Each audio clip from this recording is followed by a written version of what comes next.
We're about to present the Harbourfront Festival Prize. This is a prize that's given to an individual who's made a substantial contribution to Canadian letters, either through their own work or on behalf of others. This year's recipient fits both those categories. The prize consists of a $10,000 check and a lasting memento put on a desk or a shelf. I had the opportunity to spend time with this year's award recipient over a year ago, when he was a featured author at a literary festival in Slovenia. From that time we spent together, I know that he's deeply committed to his craft and the writing community. He is also very generous of spirit, and you will soon find quick to laugh. Usually the jury meets over a long lunch, so we sit through the numerous candidates who could possibly be selected for this honor. A list is put together throughout the meal, and sometime around dessert we select our winner. That's not what happened this year. We barely sat down when Deborah Dundas said she wanted to start the list with Stuart Ross, and that was that. We had our selection. The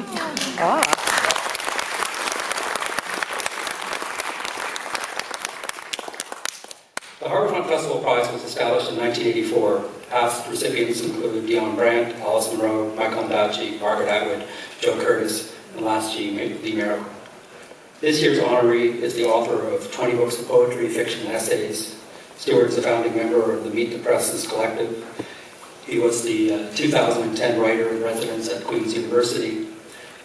His own micropress, Proper Tales, is actually celebrating its 40th anniversary this year. For his work as a writer, editor, publisher, teacher, and mentor, the jury is pleased to present the 2019 Harbourfront Festival Prize to Stuart Ross.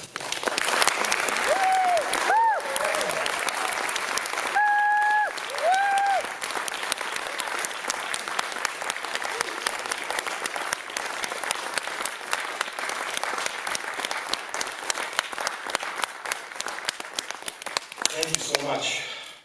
I want to begin by thanking the jury, Jeffrey Taylor, Deborah Dundas, and Alison Jones, and the Toronto International Festival of Authors for this recognition. When Jeffrey phoned me to let me know I'd won the Harbourfront Festival Prize, I was in Paris, Ontario, in the home of Nelson Ball, a great friend, and also a great poet and small press publisher since the early 1960s. Nelson, who died in mid-August, had been a mentor to me, an example, and I was going through his papers to see what publishable writings he might have left behind.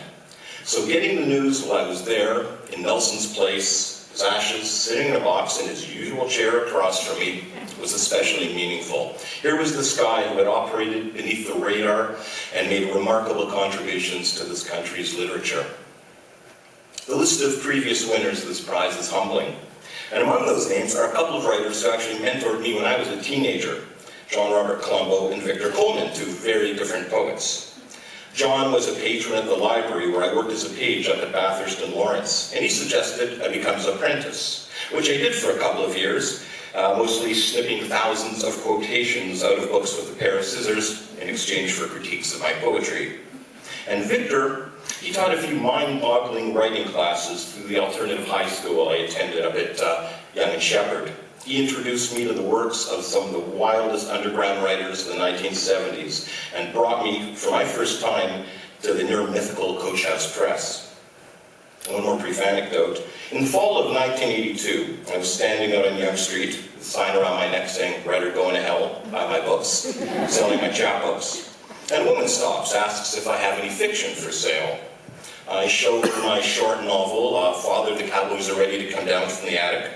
And I'm a little nervous when she opens it up because it's got some pretty racy scenes and she looks so kind and wholesome. So I tried to distract her. "Did you write too?" I ask. "Yes," she replies. "Fiction?" "Yes." "Have you had anything published?" "Yes." "Oh, is it? What's your name? Maybe I've seen some of your stuff." "Alice Munro." That's another little connection I have to a previous winner. I'm particularly struck by the premise of this prize. I do think it is enough to write, but some of us are also moved to edit, to teach, to mentor, to organize readings and book fairs, to fold and staple, to try to nurture community, and then these activities become an integral part of our practice. For me, issuing fiction and poetry I love through my micropress, Proper Tales, which, as Jeffrey mentioned, I launched 40 years ago, and visiting the students in classrooms from kindergarten to high school in the Kootenays and here in Ontario, and working editorially with both brilliant young writers like Jamie Forsyth and Alice Burdick, and also masters I read as a teenager like Dave McFadden and George Bowring. These are things that sustain me as much as my writing. That said, this prize will allow me to take some time to totally immerse myself in my own manuscripts, hopefully in a place surrounded by mountains.